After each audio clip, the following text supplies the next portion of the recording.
Okay, the big boys made fairly smooth passage through to the semis, but this is where it gets very serious indeed. Timothy Chariot has been the outstanding performer this year.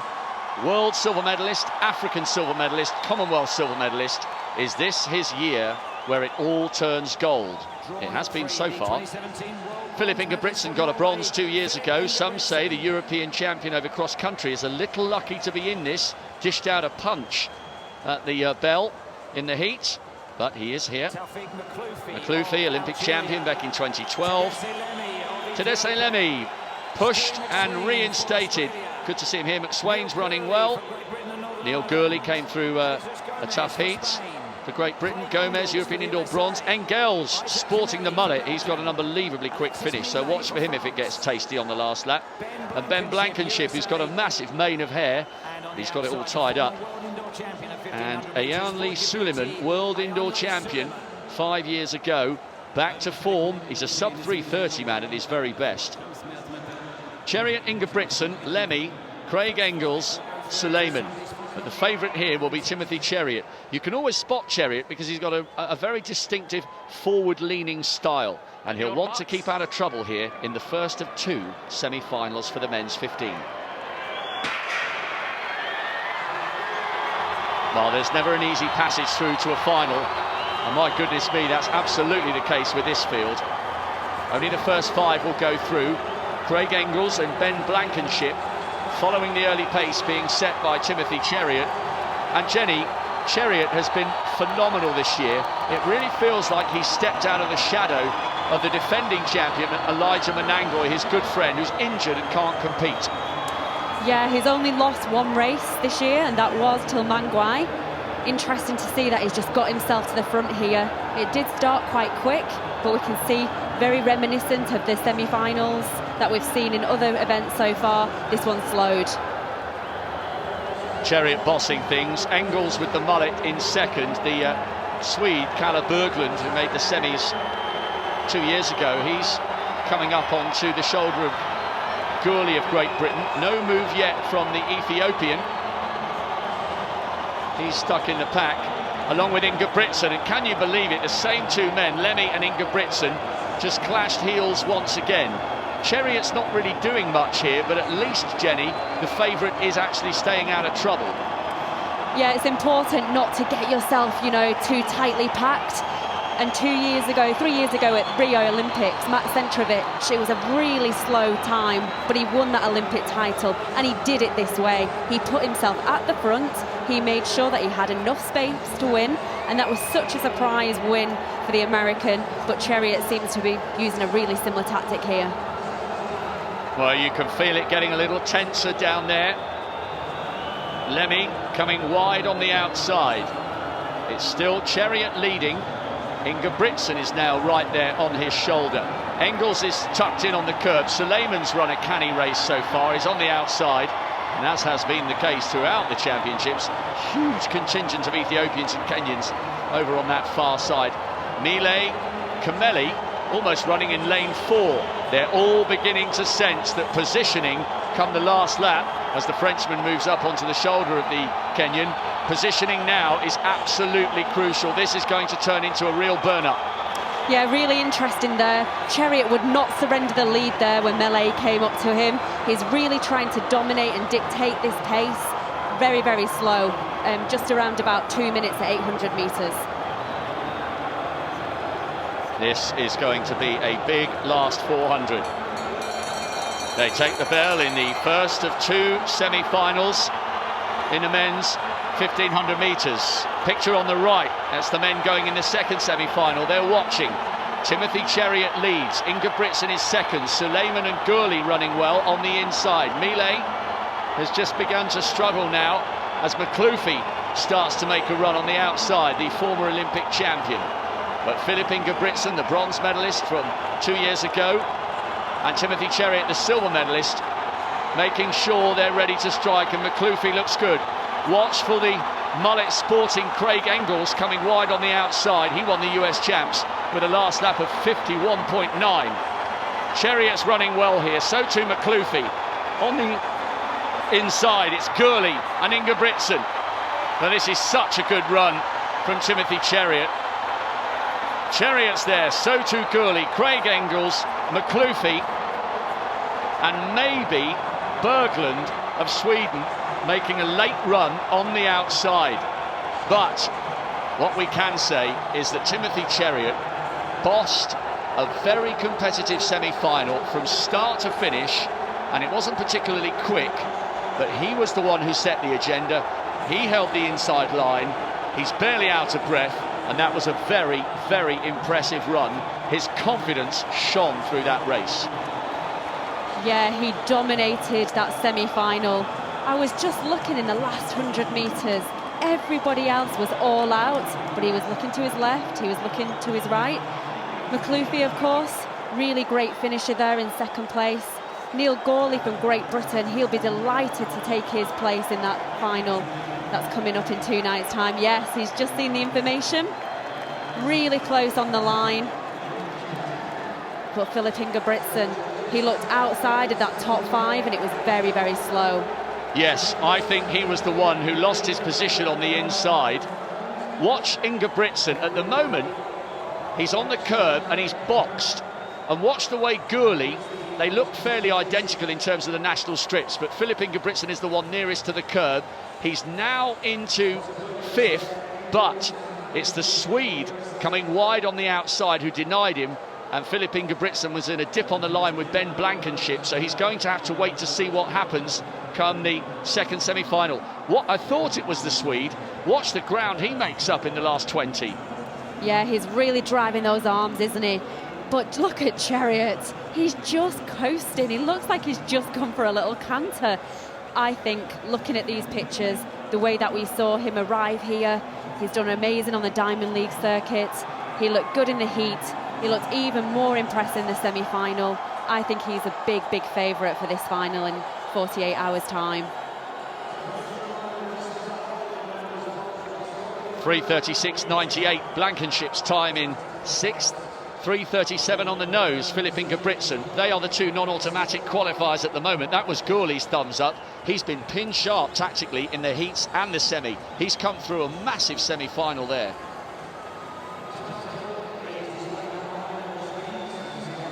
Timothy Chariot in charge and in form. So too is McCloughy, the Olympic champion from 2012.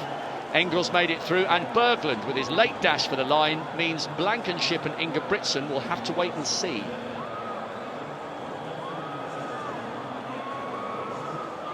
Lemmy with a lifetime best, coming home in 12th. The Olympic champion Matthew Centrovitz, silver medalist in Moscow back in 2013. Jakob Ingebrigtsen. Can he guarantee himself a place in the final? He's been outstanding this year. Second in Monaco, London, Lausanne.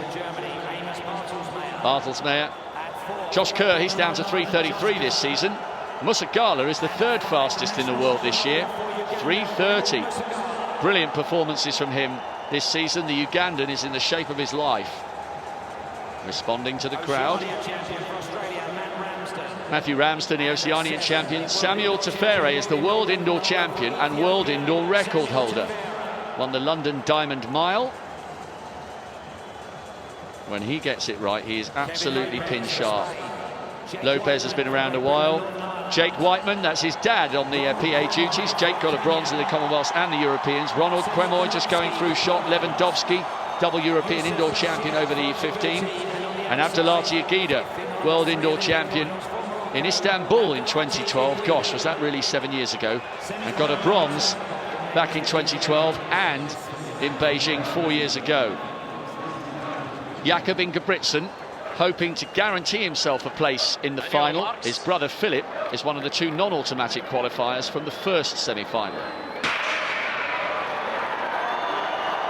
Well, when you've got a field this good, Jenny Meadows, how on earth do you plan your tactics? It's absolutely loaded, and you could make a valid case for probably 3/4 of this field being good enough to get into the final. Yeah, most of the competitors in this second semi-final, they feature highly on the world season lists. Lots of them are multi-medalists from various championships. And I think the tactic is clear. They're going to go faster than the first one. They have to. If they run it correctly, 7 can qualify from this one. And if you are going to keep an eye on the clock, Blankenship is 3:36.98 with Phillip Ingebrigtsen, one of the 2 older brothers. He's on 3:37 on the nose. Younger brother Jakob right at the back with Marcin Lewandowski. Lewandowski, one of the great tacticians, still only 32. He's won hatfuls of medals. Jake Whiteman in the middle of the pack along with Igida. Tafero has just decided to pay a little closer attention to the early lead by Ronald Quemoy. Quemoy, remember, fell over in the Olympic final 3 years ago, set a world junior record of 3:28 at the age of 18. So it's pretty cagey at the moment. Whiteman and Josh Kerr running side by side, and Ingebrigtsen, Jenny, just beginning to move through the field a little, but he's still some 10 metres off the pace being set by the Kenyan.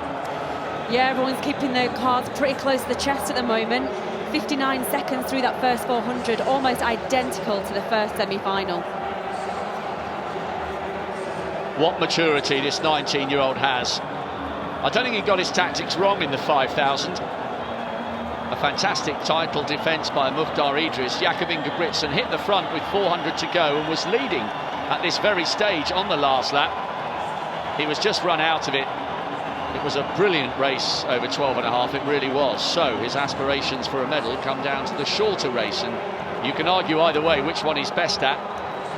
He's going to have to be on top of his game here. There comes Matthew Centrovitz on the outside, the Olympic champion.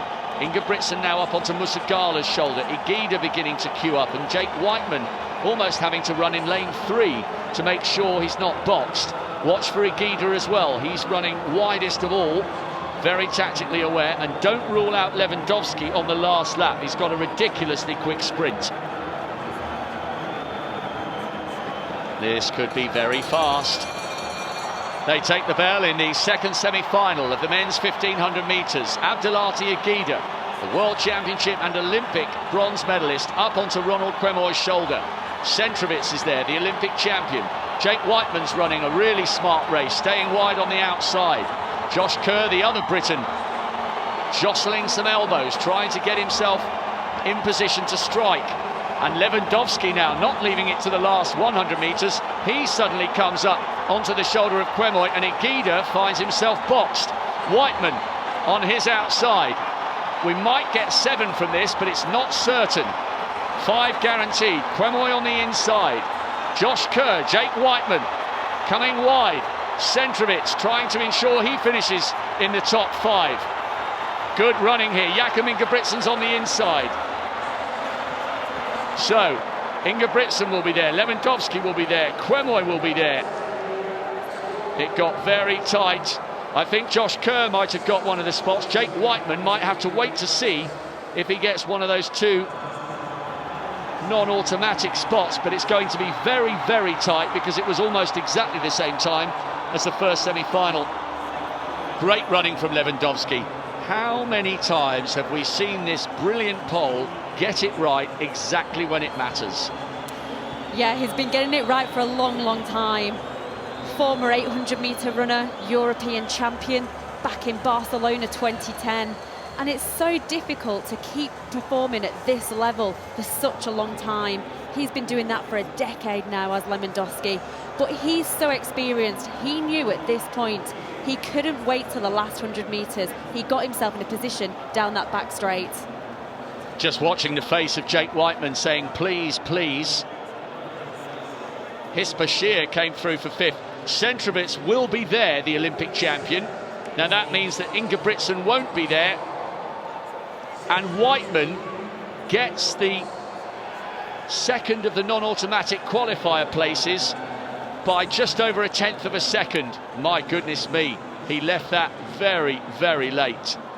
It was very cagey, wasn't he, the whole of the race? They were running 3 or 4 abreast. We can just see Jakob Ingebrigtsen there. He's just checking, he's just counting. Am I there? Josh Kerr comes through there beside Lewandowski. Tongue out at this stage, absolutely delighted. And we look at Matt Centrovitz, we look at Whiteman. They're just praying at this moment. What do you make of Centrovitz? He's going to come into shot in a minute. he knew how close that was in terms of time to the other semi-final. It looked like he was watching everybody else. Do you think he ran out of steam, or did he tactically misjudge that? Well, looking at his season's best, he is a good 7 seconds down from there. I just think he's really struggling for shape at the moment. He's really raced sparingly this year. But we're just looking here, just looking at the Ugandan athlete there on the outside. We thought Misala would have stood a chance, but Matt Centrovich is having a look, but he's just at full throttle there. There's just nothing else in his tank. Well, he has made the final by a couple of tenths of a second, and so too has Jake Whiteman, making it through by 13 hundredths to deny Ben Blankenship from the first semi-final. So no Ben Blankenship and no Phillip Ingebrigtsen. Jakob will be there, and so too Lewandowski. Do you know what? Chariot's the favourite, but you cannot rule Lewandowski out. He's an absolute monster when it comes to getting it right exactly when he needs to. Marcin Lewandowski showing every single one of his 32 years worth of experience. Good run from Ronald Kwemoy. Ingebrigtsen's there, so too Josh Kerr and His Bashir of Djibouti. Centrovich and Whiteman make the final by the skin of their teeth.